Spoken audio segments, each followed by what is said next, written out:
গাইনুরা প্রকাম্বেন্স, এটা গাইনুরা সংক্ষেপে বলা হয়, আর বাংলায় বলা হয় ডায়াবেটিস শাক। এই গাছটি অনেকে হয়তো জানেন না যে এটা খাওয়া যায়। এটা তরকারিতে, সালাদে, শাকসবজিতে ব্যবহার করা যায়, এমনকি কাঁচাও খেয়ে দেখিয়েছে আমাকে।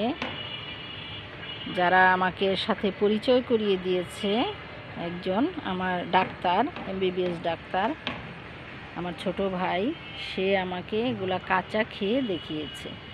তখন থেকে বুঝলাম যে এটা খাওয়া যায়। আমার যখন পোস্টিং ছিল ফরিদপুর সদর উপজেলা কোয়ার্টারে আমি থাকতাম, তখন এটার চারা নিয়ে এসেছিলাম। সে অনেক আগের কথা, মিনিমাম 10-12 বছর আগে।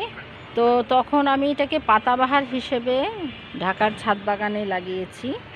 আমার ভাই একদিন দেখে খেয়ে আমাকে বলেছে যে এটা খাওয়া যায়। এটার নাম গাইনুরা প্রকাম্বেন্স। পরে শুনলাম এর ডাক নাম ডায়াবেটিস শাক।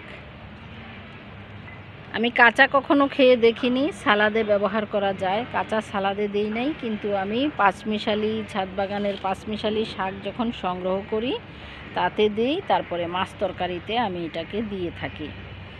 এটা আপনারা নিশ্চিন্তে খেতে পারেন। এই গাছটির সাথে পরিচয় করিয়ে দিলাম।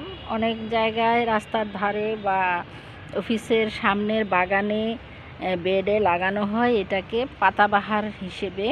তবে এটা যে খাওয়া যায় সেটা অনেকেই জানেন, যারা জানেন না তাদের জন্য এটা বললাম। আর এই গাছটির সাথে পরিচয় করিয়ে দিব বলেছিলাম এর আগে একদিন। আমি সেদিন চাইনিজ গাইনুরা ফুলের পরিচিতি দিচ্ছিলাম, আমার ভিডিও রয়েছে। তো এই গাছটির নাম হচ্ছে গাইনুরা প্রকাম্বেন্স। এটা মোটেই চাইনিজ গাইনুরার মতো না, এটা সম্পূর্ণ আলাদা। এটা শাকসবজি হিসেবে খাওয়া যায়। এই গাছটি ডাল থেকেই বিস্তার লাভ করে। আমি কখনো এটার ফুল ফুটতে দেখিনি। বললাম 10-12 বছর যাবত এই গাছটি আমি লাগিয়েছি। তো এই গাছটি কিন্তু সমানে ডাল বের হতে থাকে, বাড়তে থাকে। কিছু কিছু ডাল দেখেন আমি ভেঙে নিয়ে খেয়েছি।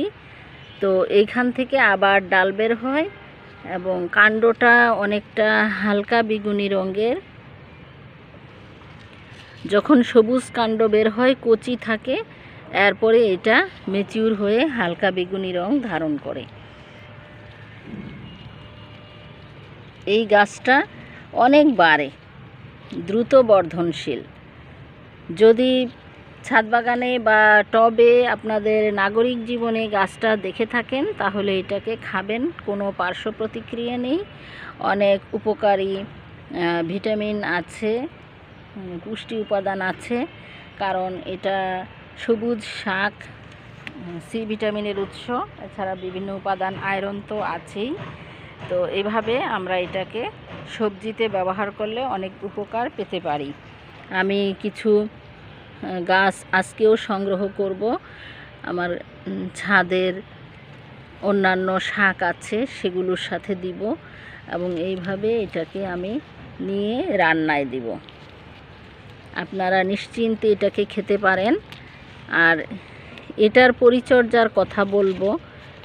এটার পরিচর্যা স্বাভাবিক, বিশেষ যত্ন প্রয়োজন হয় না। একবার লাগালে এটা অনেক হতে থাকে। এভাবে আগাটা ভেঙে নিতে হবে।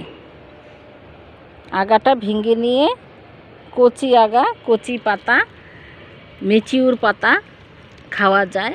হয়তো শক্ত কাণ্ডটা খাওয়া যায় না, কিন্তু এই শাকটা খাওয়া যায়।